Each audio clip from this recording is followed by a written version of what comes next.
Welcome back to our 2014 presidential debate. Our second topic will focus on the economy. Obviously, it has been recovering over the past few years, but there's still room for improvement.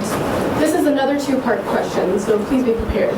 What are your plans to ensure that everyone has a fair and equal job opportunity? And how are you planning to bring jobs back to the United States, but still continue to compete as a leading power in the increasingly globalized world? Please start us off, Mr. Patel. Well, right now we're outsourcing a lot of jobs out of America and into other countries.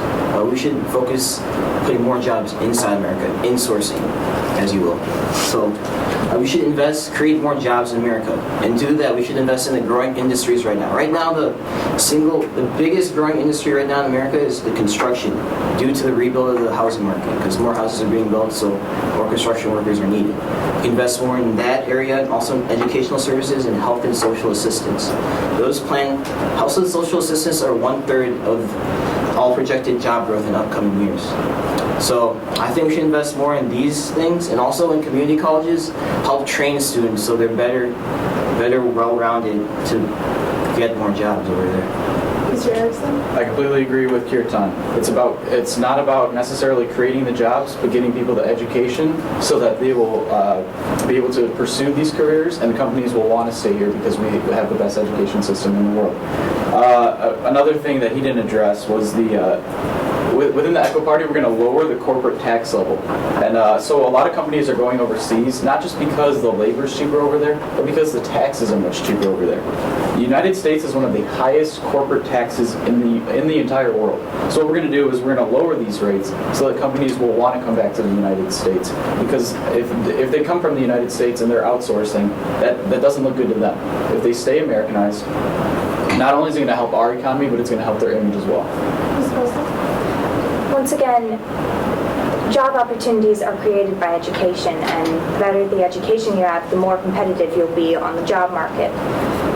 What we want to do is make America a producer, a manufacturer, not a consumer, and reduce reliance on foreign products. Things such as tariffs will support this, and not having as much support on foreign oil, and by promoting alternative energy usage, especially through research. Yes, to address Zach with lowering the tax rates, 26 companies that are one of the Fortune 500, so the largest 500 companies, 26 did not pay any taxes. General Electric paid negative 19% in taxes from the tax breaks.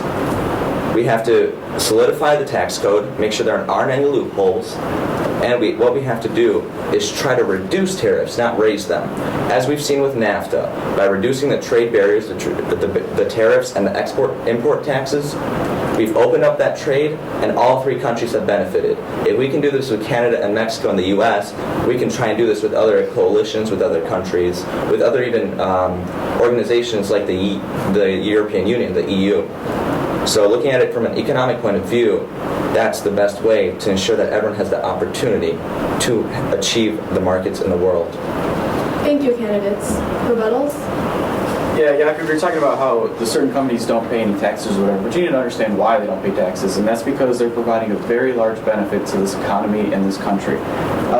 Especially in the Eco Party, I don't know if you guys are doing this, but if a certain company decides that, we're going to help America in a way, such as providing clean energy and domestic and low... Clean energy, how is that...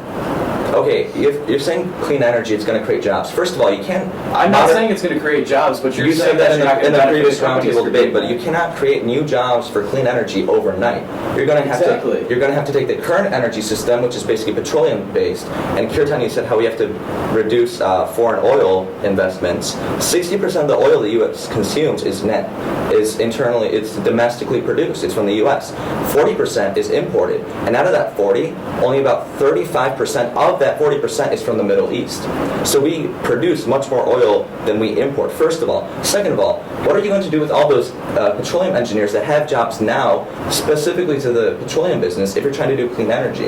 The petroleum, it's about domestic energy. But they're going to lose jobs. They're not going to lose jobs. They're going to gain jobs. How are they going to gain jobs? Because we're going to increase the domestic output of these. No, because you're pushing for clean energy, which is a different energy source. So all clean and domestic energy, mind you. So now you're inserting this domestic. No, that's been there. Okay, first of all, the thing is that you're trying to create jobs by not addressing the jobs that will be lost. You're making a false promise to the American people by saying we're going to create these jobs. You're going to take out the tariffs. That's going to put way more jobs overseas because there's going to be no break. Manufacturing jobs. And Talia, you Yeah, said it's going to send people overseas. we're a service economy in the first place. And Talia, why would we want to be a manufacturing company? So you don't support manufacturing? All right, time's up. Our second question will also continue with the economy. Mr. Erickson, what are your plans regarding the control, the regulation, and reform of current economic laws and standards? Well, I want to say that the government should not have anything to do with the economy. And everything that's passed within the government nowadays is just for an increased regulation within business. And so what we need to do is the government actually needs to take a step back from getting involved with all these regulations, laws, and standards to allow these businesses to be able to succeed by themselves. And we need to reduce the spending on a national level and balance the budget. Why do houses and states need to balance budgets when national governments don't? The only reason that these standards are put in place is because we allow the national government to keep spending our money on these things. The federal government needs to roll back, and we also need to roll back our spending. Thank you. I disagree. What I think is that the government needs to be helping more. If we create more governmental programs, there will be more job slots to fill, just as happened in FDR's New Deal. It'll create more jobs, and people will be able to make more money, and money going into the government will come out back to the people. The U.S. has been subject to much regulation previously throughout the years. One notable example is the cosmetics industry, and even florists now. If they want to make floral arrangements, they need a license for that. And in a study, it showed that people that observed the two floral arrangements could not tell which one was made by the licensed one and which one was made by the unlicensed one. So these types of regulations have to be cut. Second of all, I would not agree for a total backing out of the government. The government should ensure a just and fair and free market for the people's benefit. So the government should not necessarily keep on giving this corporate welfare by rewarding companies, by making risky moves. That's the reform we have to make. And we have to make it more consumer-oriented rather than just business-oriented, because the business is not always for the people. Mr. Patel? Okay. I believe that government should help with the regulation.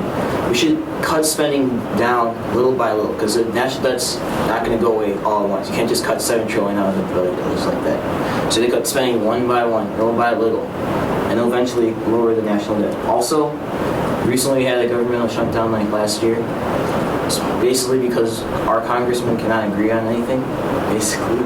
So I would help try to make agreements, find the middle ground between those two parties, find the middle ground between those, and find acts that both support both of their views. Thank you. Rebuttals? Yeah, Talia, your government creation of jobs sounds great on paper. What the people don't understand is that that requires money, and the money is the taxes. And you're going to increase the taxes of these people, you're going to increase the taxes of these businesses, and I don't understand how putting these government jobs in place is going to be helping the American economy. You're making the government the largest business in the United States, and it should definitely not be. Zach, you're making this a money issue, but with your governmental tax breaks and your pro-business approach that strongly favors the businesses for staying in the United States at the cost of the government, you're basically doing the same thing. You're What do you mean I'm basically doing the same thing? You're I'm costing reducing tens the of government's billions of effects. dollars. Well, where do in the 50s, 5 to 6% of the national GDP came from corporate. Now, these days, it's about 1%. Sure. And that 1% is accounting for all the loss that we had from these huge companies that pull in billions every year that don't How is that pay their accounting for a taxes. loss? Because they're not paying taxes? Yeah, and we shouldn't need their money to begin with. We should be responsible. to how do we business spend in the our money. U.S., it's something that you do. It's you pay taxes to be able to participate in the U.S. Right, economy, sure. to participate in the U.S. government as a market. That's why you pay taxes. You can't argue why do we pay taxes now. I'm not arguing why you pay taxes. You're making an argument that doesn't make any sense because your argument is going to put jobs overseas. ExxonMobil gets billions of yearly basically cutbacks, corporate welfare. And what we also must remember is that when you set An example is France. They have healthcare France for is a totally public. different system, Talia, different Yes, it population, different size. You can't compare Yes, it apples is, and but oranges right now. if you But look going at back it, to Zach, what we when have, you're you paying for cannot just have healthcare, that where you it's just try less to make to the have government everyone pay go. than- You cannot. No, you cannot. It's less to have everyone paying You cannot balance into the budget by healthcare putting than to money have You're just into talking one it. nonsense. Can person. you let Talia finish, please? When you look at France, everyone's paying into healthcare, and for instance, if a woman were to have a baby, it would cost between $300 to $500 out of pocket. In the United States, it costs $3,000 to $5,000 We out have of a totally pocket. different healthcare system. We do. That's why I want to create a different one. Well, this concludes our second segment. We will resume after this short commercial break. A small segment of Hardball will be shown next week, so be sure to tune in for that. I'll be calling out the candidates on some of their slip-ups this week. I'd like to invite all the candidates, if they'd like to come and join me, though, of course, it's not required. Alright, make sure you stay tuned, and October 23rd, mark it on your calendars, is the general election, so be sure to turn out and do your civic duty.